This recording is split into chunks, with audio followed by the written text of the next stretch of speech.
Current affairs ಈ ಕಾರ್ಯಕ್ರಮದ ಪ್ರಾಯೋಜಕರು Siddhas the Samsung exclusive store. ಈ ದಿನದ ವಿಶೇಷ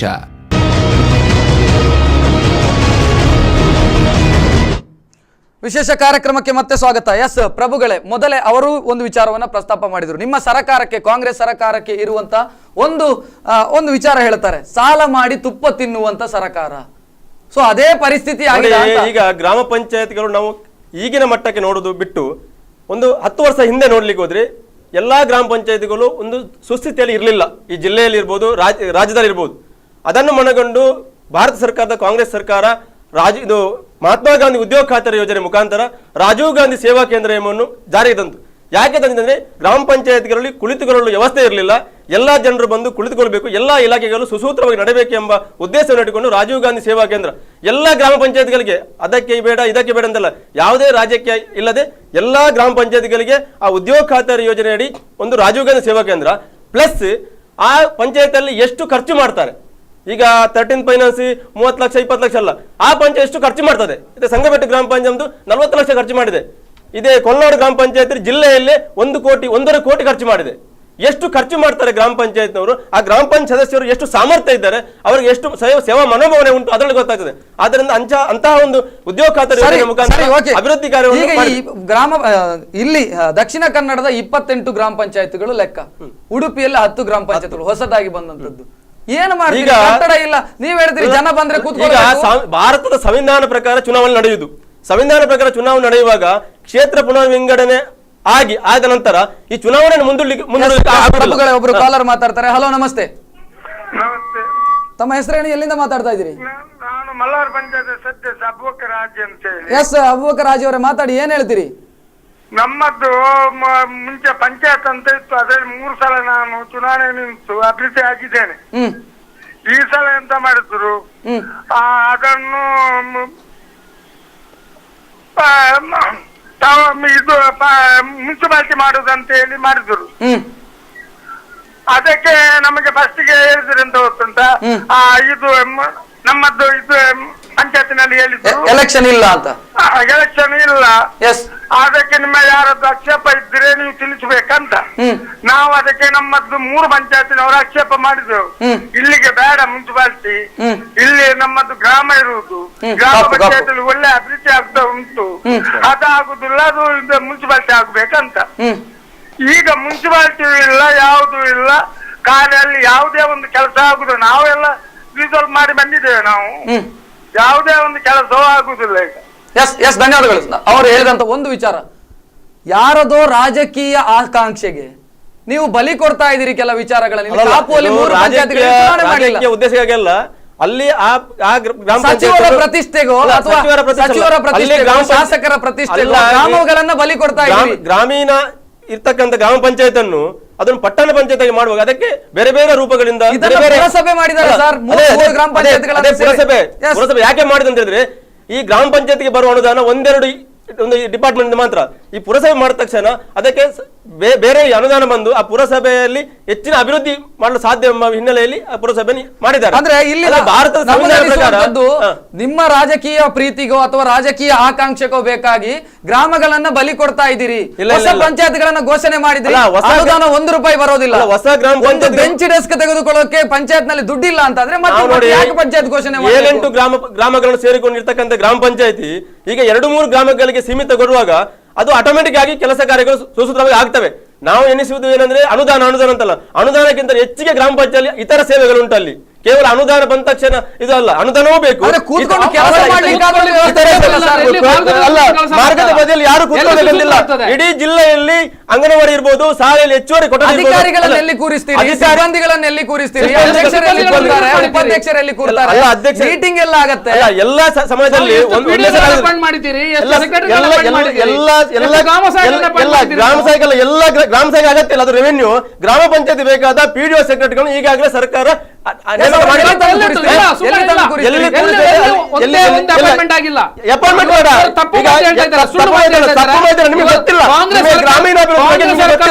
ಪಂಚಾಯತ್ ರಾಜ್ ವ್ಯವಸ್ಥೆಯಲ್ಲಿ ಈ ಜಿಲ್ಲೆಯಲ್ಲಿ ಒಂದು ಗ್ರಾಮ ಪಂಚಾಯತ್ ಕಾರ್ಯದರ್ಶಿಯನ್ನು ಆ ಪಕ್ಕದ ಗ್ರಾಮ ಪಂಚಾಯತ್ ಪಿಡಿಒ ಆಗಿ ನಿಯೋಜನೆ ಮಾಡಿದ್ದಾರೆ. ನಿಮಗೆ ಗೊತ್ತಿಲ್ಲ ಎಷ್ಟು ಮಾಡಿದರೆ ಈ ಜಿಲ್ಲೆಯಲ್ಲಿ 29 ಗ್ರಾಮ ಪಂಚಾಯತ್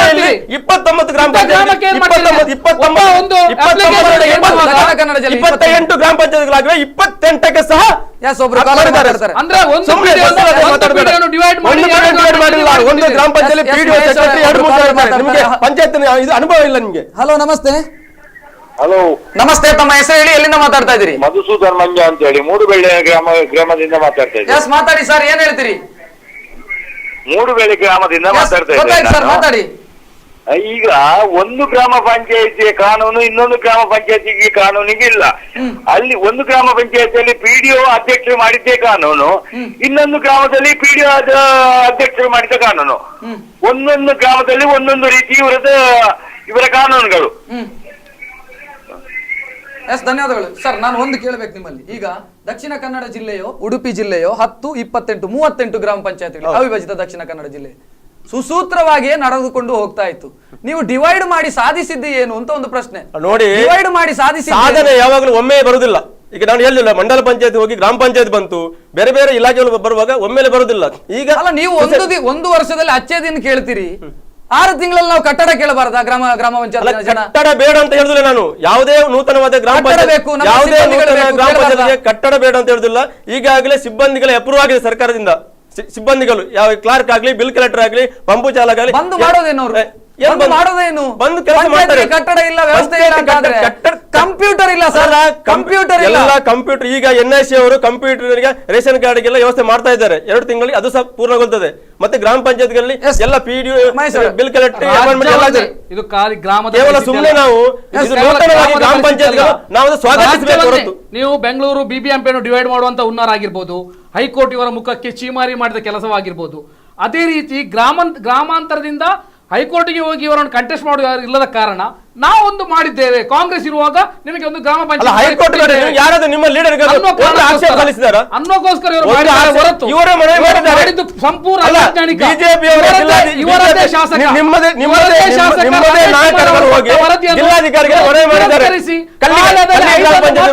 ಬೇರೆ ಬೇರೆ ಪಂಚಾಯತ್ಗಳು ನೀವು ಪೇಪರ್ ನೋಡುದಿಲ್ಲ. ಎಲ್ಲರೂ ಹೋಗಿ ಜಿಲ್ಲಾಧಿಕಾರಿ ನಿಮ್ಮ ಬಿಜೆಪಿ ಮಾಡಿದ್ದಾರೆ ಗ್ರಾಮ ಪಂಚಾಯತ್ ನೂತನವಾಗಿ ಬೇಕು ಅಂತ. ಹಾಗೆ ನೀವು ಎಲ್ಲಿದ್ದೀರಿ ಈಗ? ಹಲೋ ನಮಸ್ತೆ. ನಮಸ್ತೆ, ತಮ್ಮ ಹೆಸರು ಹೇಳಿ, ಎಲ್ಲಿಂದ ಮಾತಾಡ್ತಾ ಇದ್ದೀರಿ? ನಾನು ರವೀಂದ್ರ ದೊಡ್ಡಮನೆ ಅಂತ, ಕುಂದಾಪುರ ತಾಲೂಕು ಬಿಜಾಡಿ ಗ್ರಾಮ ಪಂಚಾಯತ್ ಮೆಂಬರ್ ಸರ್. ಎಸ್ ಮಾತಾಡಿ ರವೀಂದ್ರ ಅವರೇ, ಏನ್ ಹೇಳ್ತೀರಿ? ಕಟ್ಟಡಗಳಿಲ್ಲ ಹೊಸ ಗ್ರಾಮ ಪಂಚಾಯತ್ಗಳಿಗೆ, ಈ ಪರಿಸ್ಥಿತಿ ಯಾಕಾಯ್ತು, ಏನ್ ಹೇಳ್ತೀರಿ? ಇದೇ ವಿಚಾರದಲ್ಲಿ ನಾನು ಮಾತಾಡ್ಲಿಕ್ಕೆ ಇಷ್ಟಪಡ್ತೇನೆ. ಎಸ್ ಮಾತಾಡಿ ಸರ್. ಸರ್ಕಾರ ಏನು ಹೊಸ ತಾಲೂಕು ಅಂತ ಘೋಷಣೆ ಮಾಡಿದ ಜಗದೀಶ್ ಶೆಟ್ಟರ್ ಸರ್ಕಾರದ ಘೋಷಣೆಯನ್ನ ಹಿಂತೆಗೆದುಕೊಂಡು ಅನುದಾನ ಫಿಕ್ಸ್ ಮಾಡ್ಲಿಲ್ಲ, ಹಾಗೆ ಹೀಗೆ ಆರೋಪ ಮಾಡಿ ಜನರಿಗೆ ಅನ್ಯಾಯ ಮಾಡಿದೆ. ದಿಢೀರಾಗಿ ಗ್ರಾಮ ಪಂಚಾಯತ್ ನಾನು ಹೊತ್ತು ಮಾಡ್ತೇನೆ ಅಂತ ಘೋಷಣೆ ಮಾಡಿ ನಮ್ಗೆ 6 ತಿಂಗಳಿಂದ ನಮಗೆ ಕತ್ಲಲ್ಲಿ ಕೂರಿಸ್ಬಿಡ್ತು. ಅಗತ್ಯ ಇರುವವರಿಗೆ ಪಂಚಾಯತ್ ಕೊಡ್ಲಿಲ್ಲ. ಉದಾಹರಣೆಗೆ ಒಕ್ವಾಡಿ ಗ್ರಾಮ ಪಂಚಾಯತ್ ಅತಿ ಕುಗ್ರಾಮ, ಅವರು ಒಂದು ಸರ್ಟಿಫಿಕೇಟ್ ಮಾಡ್ಬೇಕು, 1 ದಿವಸ ರಜೆ ಮಾಡ್ಬೇಕು, 12 ಕಿಲೋಮೀಟರ್ ಹೋಗ್ಬೇಕು ಅವರು. ಅವರಿಗೆ ಕೊಡ್ಲಿಲ್ಲ. ಅವರು ಅಕ್ಕಪಕ್ಕದಲ್ಲಿರುವ ಅಗತ್ಯ ಇಲ್ಲದ ಗ್ರಾಮಗಳಿಗೆ ಗ್ರಾಮ ಪಂಚಾಯತ್ ಘೋಷಣೆ ಕೊಟ್ಟಿದ್ದಾರೆ. ಅಷ್ಟು ಮಾಡಿ ಮೂಲಭೂತ ಸೌಕರ್ಯ ಯಾರಿಗೂ ಕೊಟ್ಟಿಲ್ಲ. ಅವ್ರೇನೋ ಬಾರಿ ಮಾತಾಡ್ತಾ ಇದ್ದಾರೆ. ಒಬ್ರು ನಮ್ಗೆ ಗೊತ್ತಿಲ್ಲ ಅವ್ರ ಪರಿಚಯ, ಆದ್ರೆ ನಾನು 3 ಬಾರಿ ಆಯ್ಕೆ ಆದವ. ಇಲ್ಲಿ ನಮ್ಮ ಸಮಸ್ಯೆ ಅಂದ್ರೆ ST ರಿಸರ್ವೇಶನ್ ಬಂದಿದೆ ನಮ್ಮ ಕ್ಷೇತ್ರದಲ್ಲಿ. ಆದ್ರೆ ಇಡೀ ನಮ್ಮ ಗ್ರಾಮದಲ್ಲಿ ST ಜನಾಂಗನೇ ಇಲ್ಲ. ಆದ್ರೆ ತಹಸೀಲ್ದಾರ್ ಕೇಳಿದವಾಗ ನೀವು SC ನಿಲ್ಸಿ ಗೆಲ್ಸಿ ಅಂತಂದ್ರು. SC ನಿಲ್ಸ್ತೇವೆ, ಗೆದ್ದಾಯ್ತು. ನಮ್ಮ ಗ್ರಾಚಾರವೋ ನಮ್ಮ ಪುಣ್ಯವೋ ಗೊತ್ತಿಲ್ಲ, ರಿಸರ್ವೇಶನ್ ಪುನಃ STಗೆ ಬಂತು ಅಧ್ಯಕ್ಷ ಸ್ಥಾನ. ಈಗ ಅಧ್ಯಕ್ಷ ಸ್ಥಾನಕ್ಕೆ ST ಬಿಟ್ಟು SC ಕೊಡ್ಲಿಕ್ಕೆ ಆಗಲ್ಲ ಅಂತ ನಮ್ಗೊಂದು ಆದೇಶ. ಹಾಗಾದ್ರೆ ನಮ್ಗೆ ಯಾಕೆ ಬೇಕು ಈ ರಾಜಕೀಯ ವ್ಯವಸ್ಥೆಗಳು ಅಂತ. ಎಸ್ ಧನ್ಯವಾದಗಳು. ಇಲ್ಲ, ತಾಲೂಕು ಪಂಚಾಯತ್ಗಳ ತಾಲೂಕು ಕೇಂದ್ರಗಳ ವಿಚಾರವನ್ನ ಪ್ರಸ್ತಾಪ ಮಾಡಿದ್ರು. ಆ ಸಂದರ್ಭದಲ್ಲಿ ನನಗೆ ಇವತ್ತು ನೆನಪಿದೆ, ಮೊದಲ ನಿಮ್ಮ ಕಂದಾಯ ಸಚಿವರು, ರಾಜ್ಯದ ಕಂದಾಯ ಸಚಿವರು ಕೊಟ್ಟಂತ ಸ್ಟೇಟ್ಮೆಂಟ್, ಜಗದೀಶ್ ಶೆಟ್ಟರ್ 43 ತಾಲೂಕುಗಳನ್ನ ಘೋಷಣೆ ಮಾಡಿದ್ರು. ಅನುದಾನ ಇಡ್ಲಿಲ್ಲ, ಆ ಕಾರಣಕ್ಕಾಗಿ ನಾವು ಕ್ಯಾನ್ಸಲ್ ಮಾಡ್ತಾ ಇದ್ದೇವೆ. ಕಡಬ, ಮೂಡಬಿದ್ರೆ ಪಂಚಾಯತ್ ಆಗಿತ್ತು, ತಾಲೂಕು ಕೇಂದ್ರ ಆಗಿತ್ತು, ಬ್ರಹ್ಮಾವರ ತಾಲೂಕು ಕೇಂದ್ರ ಆಗಿತ್ತು, ಬೈಂದೂರು ತಾಲೂಕು ಕೇಂದ್ರ ಎಲ್ಲವೂ ಕ್ಯಾನ್ಸಲ್ ಆಯ್ತು. ಅದನ್ನ ನೀವು ಕ್ಯಾನ್ಸಲ್ ಮಾಡೋದಕ್ಕೆ ಕಾರಣ ಅನುದಾನ ಇರಲಿಲ್ಲ. ಸೊ ಇಲ್ಲಿ ಅನುದಾನ ಇಡದೆ 439 ಪಂಚಾಯತ್ಗಳನ್ನ ಘೋಷಣೆ ಮಾಡಿ. ಅನುದಾನ ಅಲ್ಲ, ಇನ್ನೂ ಸಹ ಕೆಲವು ತಾಲೂಕುಗಳು ಲಿಸ್ಟ್ ಅಲ್ಲಿ ಇದ್ದವು. ಕೇವಲ ತಮಗೆ ಬೇಕಾದ ತಾಲೂಕುಗಳನ್ನು 46 ಮತ್ತೆ ಆಯ್ಕೆ ಮಾಡಿದ್ರು. ಸೊ ಇಲ್ಲಿ ಸಹ 439 ಇದ್ದದ, ನಿಮಗೆ ಬೇಕಾದದನ್ನೇ ನೀವು ಮಾಡಿದ್ರು. ಇಲ್ಲಿ ಕಿಲೋಮೀಟರ್ ವ್ಯಾಪ್ತಿ ನೋಡಿ, ಅವರು ಹೇಳ್ತಾರೆ ಈಗ ಅಷ್ಟು ಕಿಲೋಮೀಟರ್ ದೂರ ಉಂಟಂತ.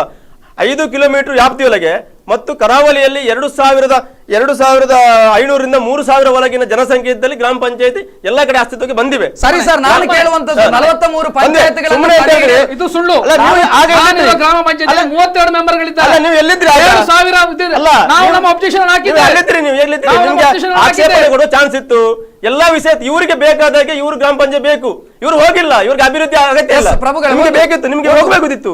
ಎಲ್ಲರೂ ಹೋಗಿದ್ದಾರೆ. ನೀವು ಯಾಕೆ ಎಲ್ಲಾ ಇಡೀ ದೊಡ್ಡ ಗ್ರಾಮ ಪಂಚಾಯತ್ ನಮ್ಮ ಹತೋಟಿಗೆ ಬರ್ಬೇಕೆಂಬ ಸರಿ ಮಾಡಿ ಕೊಟ್ಟು ಬಿಡಿ. 43 ತಾಲೂಕು ಕೇಂದ್ರಗಳನ್ನ ತಡೆ ಹಿಡಿಯೋದಕ್ಕೆ ಅನುದಾನದ ಸಮಸ್ಯೆ ಆಗತ್ತೆ ಅಂತಾದ್ರೆ 439 ಪಂಚಾಯತ್ಗಳನ್ನ ಘೋಷಣೆ ಮಾಡಬೇಕಾದ್ರೆ ನಿಮಗೆ ಅವರು ತಪ್ಪು ಮಾಡಿದ್ದಾರೆ, ನಿಮಗೆ ಗೊತ್ತಿದೆ, ಅನುದಾನ ಬಿಡುಗಡೆ ಮಾಡ್ಬೇಕಿತ್ತಲ್ವಾ? ಮೀನಮೇಷ ಎಣಿಸ್ತಾ ಇರುವಂತದ್ದು ಯಾಕೆ ಈಗ? ನೋಡಿ, ನಾವೀಗ ಮಾತಾಡೋದಾದ್ರೆ ಸರ್ಕಾರ ದಿವಾಳಿ ಆಗಿದ್ಯಾ ಅಂತ ಒಂದು ಪ್ರಶ್ನೆ ಬರುತ್ತೆ. ಅಲ್ಲ, ಸರ್ಕಾರ ದಿವಾಳಿ ಆಗಿಲ್ಲ. 439 ಪಂಚಾಯತ್ಗಳಿಗೆ 20 ಲಕ್ಷ ಕೊಡೋದಕ್ಕೆ ಸರ್ಕಾರದ ಹತ್ರ ದುಡ್ಡಿಲ್ಲ ಅಂತಾದ್ರೆ ಸರ್ಕಾರದ ಪರಿಸ್ಥಿತಿಯ ಬಗ್ಗೆ ನಾವು ಅನೇಕ ಪ್ರಶ್ನೆಗಳು ಬರುತ್ತೆ. ಸರ್ಕಾರ ಎಲ್ಲಿ ಸಹ 20 ಲಕ್ಷ ಕೊಡುದಿಲ್ಲ ಅಂತ ಹೇಳ್ತಾರೆ. ಗ್ರಾಮ ಪಂಚಾಯತ್ಗಳಿಗೆ ಕಟ್ಟಡಕ್ಕೆ ಎಷ್ಟು ಅನುದಾನ ಬೇಕು? 20 ಲಕ್ಷ. ಪೀಠೋಪಕರಣ ಎಷ್ಟು ಬೇಕು? ₹12 ಲಕ್ಷ ಪ್ರಸ್ತಾವನೆ ಸಲ್ಲಿಕೆ ಆಗಿದೆ. ಪ್ರಸ್ತಾವನೆ ಆಗ್ತದೆ, ಮಂಜೂರು ಆಗ್ತದೆ, ಅದರಲ್ಲಿ ಏನು ಸಂಶಯ ಇಲ್ಲ. ಮಂಜೂರು ಮಾಡ್ತಾರೆ. ಜನವರಿ 9ಕ್ಕೆ ಇವರು ಘೋಷಣೆ ಮಾಡಿದ್ದಾರೆ. ಜನವರಿ 9ಕ್ಕೆ, ಇವತ್ತು ಜುಲೈಯಲ್ಲಿ ಇದ್ದೇವೆ, 7 ತಿಂಗಳ ಸಂಪುಟ ಸಭೆಯಲ್ಲಿ ಘೋಷಣೆ ಮಾಡಿದ್ದಾರೆ. ಆ 69 ಕೋಟಿ ಎಲ್ಲಿ ಹೋಯ್ತು? ಇವರಿಗೆ ಗೊತ್ತುಂಟು, ಮೋದಿ ಅವರು ಅಧಿಕಾರಕ್ಕೆ ಬಂದಿದ್ದಾರೆ. ಅವರು 13ನೇ 2004 ಮಾರ್ಚ್ 4ನೇ ತಾರೀಕಿಗೆ 13ನೇ ಹಣಕಾಸು ಆಯೋಗದ ಸಮಯ ಮುಗೀತು.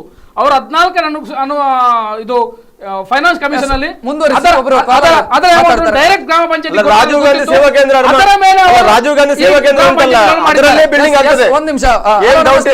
ಹಲೋ, ನಮಸ್ತೆ, ತಮ್ಮ ಹೆಸರು ಹೇಳಿ, ಎಲ್ಲಿಂದ ಮಾತಾಡ್ತಾ ಇದ್ದೀರಿ? ನಾನು ಚಿಕ್ಕಮಂಗ್ಳೂರಿಂದ ಸರ್, ಚಿಕ್ಕಮಂಗ್ಳೂರು ಪಕ್ಕ ಇಂದಾವರ ಅಂತ. ತಮ್ಮ ಹೆಸರು ಹೇಳಿ ಸರ್. ಶಂಕರೇಗೌಡ ಅಂತ. ಶಂಕರೇಗೌಡ್ರೆ, ಮಾತಾಡಿ, ಏನ್ ಹೇಳ್ತೀರಿ? ಏನೂ ಇಲ್ಲ ಸರ್, ಕಳೆದ ಬಾರಿ ಗ್ರಾಮ ಪಂಚಾಯತಿನಲ್ಲಿ ಅಧ್ಯಕ್ಷಗಿರಿಯಾಗಿದ್ದಂತರು ಸುಮಾರು 12ರಿಂದ 13 ಲಕ್ಷವನ್ನ ಸಾಲವನ್ನ ವಹಿಸಿಟ್ಟು ಹೋಗಿದ್ದಾರೆ. ನಾವು ಈಗ ಹೊಸದಾಗಿ ನಾನು ಬಿಜೆಪಿಯ ಕಾರ್ಯಕರ್ತ, ನಮ್ಮ ಪಾರ್ಟಿನ 3 ಜನವರನ್ನ ಗೆಲ್ಸಿದ್ದೇವೆ. ಈಗ ಅವರು ಮೆಂಬರ್ ಆಗಿ ಕೂತಿದ್ದಾರೆ, ಕಾಂಗ್ರೆಸ್ನವರು ಅಧ್ಯಕ್ಷ ಆಗಿದ್ದಾರೆ, ಒಂದು ಪಾರ್ಟಿನ ಎತ್ಕೊಂಡು ಹೋಗಿ. ಈಗ ಮೊನ್ನೆಯಿಂದ 2-3 ಬಾರಿ ಅವರು ಮೀಟಿಂಗ್ ಅಲ್ಲಿ ಕೂತು ನಿನ್ನೆ ಸಂಜೆ 5 ಗಂಟೆವರೆಗೂ ಮೀಟಿಂಗ್ ಅನ್ನು ಮಾಡಿದ್ದಾರೆ. ಈಗ ಏನಾಗಿದೆ ಅಂತ ಹೇಳಿದ್ರೆ ಹಳೆದು ಲೆಕ್ಕಾಚಾರ ತೆಗಿಲಿಕ್ಕಿಲ್ಲ, ಇದಕ್ಕೆ ಆಗ್ತಾ ಇಲ್ಲ. ನಾನು ನಮ್ಮ ಕಾರ್ಯಕ್ರಮಕ್ಕೆ ಬಹುಶಃ ಗ್ರಾಮ ಪಂಚಾಯತ್ಗಳಿಗೆ ಕಟ್ಟಡ ಇಲ್ಲ ಅಂತ ನಾವು ಹೊಸ ಗ್ರಾಮ ಪಂಚಾಯತ್ಗಳಿಗೆ ಏನ್ ಹೇಳ್ತೀರಿ? ಕಟ್ಟಡದ ಬಗ್ಗೆ ಒಂದು ಮಾತು ಹೇಳ್ತೇನೆ. ಹೊಸ ಕಟ್ಟಡ ನಿರ್ಮಾಣ ಮಾಡಿದ್ದಾರೆ, 20 ಲಕ್ಷ ಅನುದಾನ ಕೊಟ್ಟಿದ್ದಾರೆ ಅಂತಲೇ ಹೊಸ ಕಟ್ಟಡದ ನಿರ್ಮಾಣ ಮಾಡಿದ್ದಾರೆ. ಅದನ್ನು ಓಪನಿಂಗ್ ಅನ್ನು ಮಾಡಿದ್ದಾರೆ ನಮ್ಮ ಸಿಟಿ ರವಿ ನೇತೃತ್ವದಲ್ಲಿ. ಅದರ ಮೇಲೆ 7 ಲಕ್ಷ ಸಾಲ ಇದೆ ಸರ್. ಅದ್ರ ಬಗ್ಗೆ ಕೇಳಿದ್ರೆ ಅದು ನಮಗೆ ಗೊತ್ತಿರಂತ ಪಿಡಿಒ ಮೇಡಮ್ ಅವರು ನಮಗೆ ಸಮಯ. ಧನ್ಯವಾದಗಳು. ಅದು ಚಿಕ್ಕಮಗಳೂರಿನಲ್ಲಿ ಹೇಳಿದ್ರು, ಅಲ್ಲಿ ಒಂದು ಪಂಚಾಯತಿಗೆ ಮಾತ್ರ ಕಟ್ಟಡ ಇಲ್ಲ, ಕೆಲವುದಕ್ಕೆ ಅನುದಾನ ಬಿಡುಗಡೆ ಆಗಿದೆ. ಸಿಟಿ ರವಿ ಅವರ ಕ್ಷೇತ್ರ, ಅಂದ್ರೆ ಶಾಸಕರು ಬಿಡುಗಡೆ ಮಾಡಿಸಿಕೊಂಡು ಬಂದಿದ್ದಾರೆ.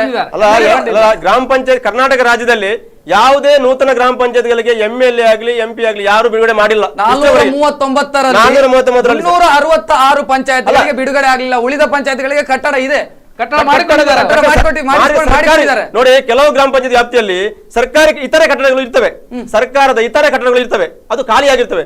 ಅಂತ ಸಂದರ್ಭಗಳಲ್ಲಿ ಅಂತ ಗ್ರಾಮ ಪಂಚಾಯತ್ ಆ ಕಟ್ಟಡಕ್ಕೆ ಸ್ಥಳಾಂತರ ಮಾಡಿದ್ದಾರೆ. ಇತರ ಕಟ್ಟಡಗಳು ಮಾತ್ರ ಅಲ್ಲ, ಗ್ರಾಮ ಪಂಚಾಯತ್ ಆಫೀಸ್ ಇದ್ದಾರೆ, ಅದನ್ನು ಸ್ವಲ್ಪ ದೊಡ್ಡದು ಮಾಡಿ ಅದಕ್ಕೆ ಶಾಸಕರ ಅನುದಾನದಿಂದ ನಮ್ಮ ಇವರ ಅನುದಾನವನ್ನು ಕೊಟ್ಟಿದ್ದಾರೆ. ನಮ್ಮ ಕೋಟ ಶ್ರೀನಿವಾಸ ಪೂಜಾರಿ ಅವರ ಅನುದಾನವನ್ನು ಒಂದು ಗ್ರಾಮ ಪಂಚಾಯತ್ಗೆ ಇದರಲ್ಲಿ ಕುಂದಾಪುರದಲ್ಲಿ ಕೊಟ್ಟಿದ್ದಾರೆ.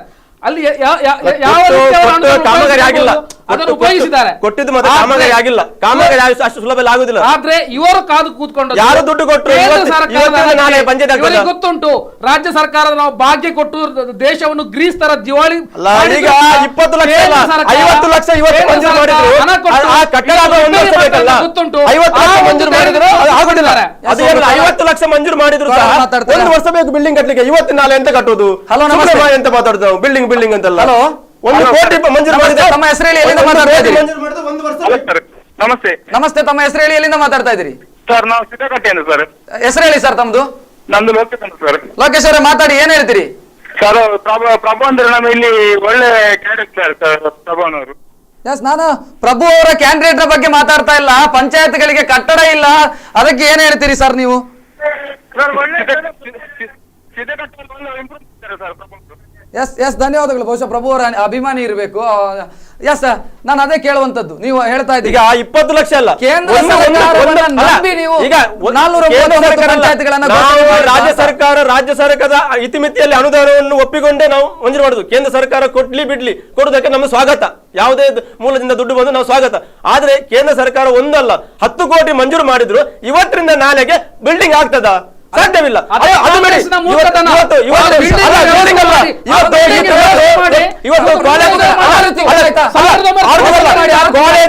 ಕಾಲೇಜ್ ಮಂಜೂರು ಮಾಡಿದ್ವಿ ನಾವು, ಒಂದೇ ಮಾತಾಡೋದಲ್ಲ. ನಾವು ನಮ್ಮ ಹಣೆ ಬರ ತಗೊಳ್ಬೇಕು, ಇನ್ನೊಬ್ಬರ ಹಣೆ ಬರ ಹೇಳ್ಬೇಕು. ಇವತ್ತು ಕಾಲೇಜ್ ಮಂಜೂರಾಯ್ತು, ಎಷ್ಟೋ ಕಾಲೇಜಿಗೆ ಇಷ್ಟರವರೆಗೆ ದುಡ್ಡು ಬಿಡಿ ಯಾವುದೋ ಒಂದು ಪ್ರೈವೇಟ್ ಕಂಪನಿಗೆ ಕೊಟ್ಟು ಎಲ್ಲ ಮಕ್ಕಳನ್ನು ಬೀದಿಗೆ ಹಾಕಿದ್ದಾರೆ. ಇಲ್ಲಿ ಗ್ರಾಮ ಪಂಚಾಯತ್ ವಿದ್ಯಾರ್ಥಿಗಳಿಗೆ ಬೀದಿಗೆ ಹಾಕಿದ ಸರ್ಕಾರ. ಪುಂಜಲಘಟ್ಟ ಇರ್ಬೋದು, ಎಲ್ಲಾ ಕಡೆ ಇದು ಎಲ್ರಿಗೂ ಗೊತ್ತುಂಟು. ಯಾಕಂದ್ರೆ ನಾನು ನಿಮ್ಮಲ್ಲಿ ಇನ್ನಷ್ಟು ಮಾತಾಡ್ತೇನೆ. ಕಾಲೇಜಿನ ಬಗ್ಗೆ ಚರ್ಚೆ ಮಾಡೋದಾದ್ರೆ ಬೇರೆ ಮಾಡೋದು. ಅಲ್ಲ, ಬೇರೆ ಮಾಡೋದಲ್ಲ. ವಿಶೇಷ ಕಾರ್ಯಕ್ರಮದಲ್ಲಿ ಒಂದು ಬ್ರೇಕ್ ಅನ್ನು ತೆಗೆದುಕೊಳ್ತಾ ಇದ್ದೀನಿ. ಬ್ರೇಕ್ ನಂತರ ಕಾರ್ಯಕ್ರಮ ಮತ್ತೆ ಮುಂದುವರಿಯುತ್ತದೆ. ಕರೆಂಟ್ ಅಫೇರ್ಸ್ ಈ ಕಾರ್ಯಕ್ರಮದ ಪ್ರಾಯೋಜಕರು Siddhas the Samsung exclusive store. ಈ ದಿನದ ವಿಶೇಷ